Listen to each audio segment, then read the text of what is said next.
Baik,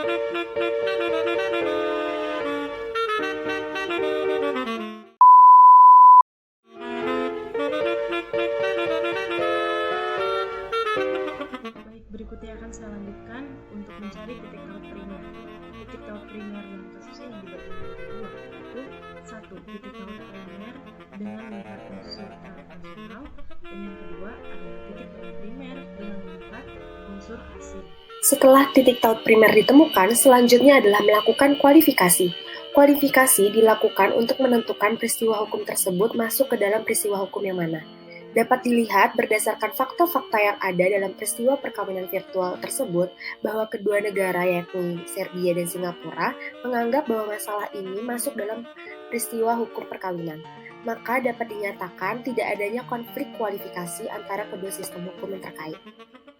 Baik, berikutnya mencari titik taut sekunder dengan melihat kaidah Lex Fori Serbia yang rata isi menggunakan lex loci celebrationis. Sehingga titik taut sekundernya itu tempat pejabat yang berwenang melakukan pengesahan janji perkawinan tersebut. Dan ini kita mengetahui lex clause-nya yaitu hukum tempat pejabat yang berwenang melakukan pengesahan janji perkawinan tersebut, yaitu hukum Singapura.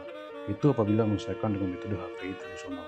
Selanjutnya, setelah kita mengetahui bagaimana proses penyelesaian perkara dengan menggunakan metode HPI tradisional, ternyata di sini hakim ingin melakukan ranfua dengan dua alasan. Yang pertama, dia tidak ingin mengabaikan harapan yang dari para pihak yang telah melaksanakan perkawinan dengan itikat yang baik dan ingin mendaftarkan perkawinannya. Dan alasan yang kedua, dia ingin menegakkan hukumnya sendiri. Dan di sini saya akan menjelaskan penyelesaian perkara menggunakan alasan yang pertama ini.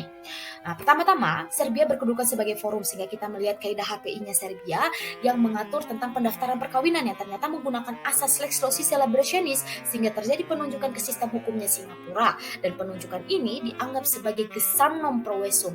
Karena dianggap sebagai gesan non proesum, maka kita lihat lagi kaidah HPI-nya Singapura atau kaidah HPI-nya lex causa yang pertama ini yang ternyata tentang pendaftaran perkawinan dia menggunakan asas lex loci registri sehingga terjadi penunjukan kembali ke sistem hukumnya Singapura sebagai tempat diajukannya pendaftaran perkawinan. Apakah di sini sudah terjadi ranfua?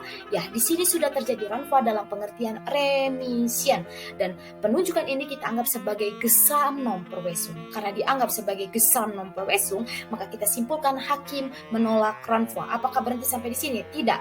Hakim masih harus tetap menyelesaikan perkara dengan melihat lagi kaidah HPI-nya Serbia tentang peristiwa tersebut yang menggunakan asas lex loci celebrationis sehingga terjadi penunjukan kembali ke sistem hukumnya Singapura dan kita anggap penunjukan ini sebagai sah non proesum. Karena sah non proesum, maka ukuran-ukuran kaidah internnya Singapura digunakan untuk menyelesaikan perkara. Apakah hakim menolak atau mengabulkan permohonan pendaftaran perkawinan?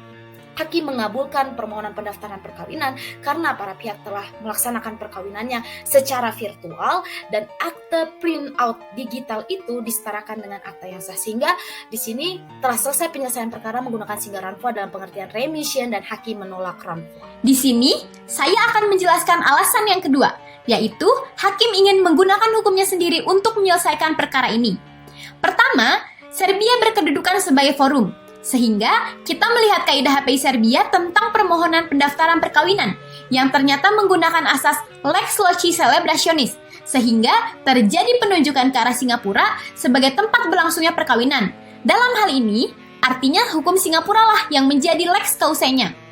Penunjukan ini harus dianggap sebagai Gesamtverweisung yang berarti kita harus melihat ke arah seluruh sistem Singapura termasuk kaidah HPI-nya. Untuk peristiwa ini, ternyata Singapura menggunakan asas lex loci registri, sehingga terjadi penunjukan kembali ke arah Serbia sebagai tempat permohonan pendaftaran perkawinan dilakukan. Nah, penunjukan kembali oleh kaidah HPI Singapura ke arah hukum Serbia inilah yang disebut dengan ranfua dalam pengertian remission. Lalu, bagaimana selanjutnya? Nah, selanjutnya, jika hakim memang ingin menyelesaikan kasus menggunakan hukum negaranya, maka hakim harus menerima penunjukan kembali oleh hukum Singapura itu sebagai penunjukan ke arah hukum intern Serbia, atau disebut juga sebagai sah non verweisung. Berdasarkan hukum intern Serbia itu, maka hakim akan menolak permohonan pendaftaran perkawinan yang dilakukan oleh Branimir dengan tujuan untuk menegakkan hukum sang hakim, karena hakim disumpah untuk menegakkan hukum negaranya. Berdasarkan dua alasan tersebut, maka berdasarkan analisis single rank 5, kasus ini masuk ke dalam pengertian dari remission.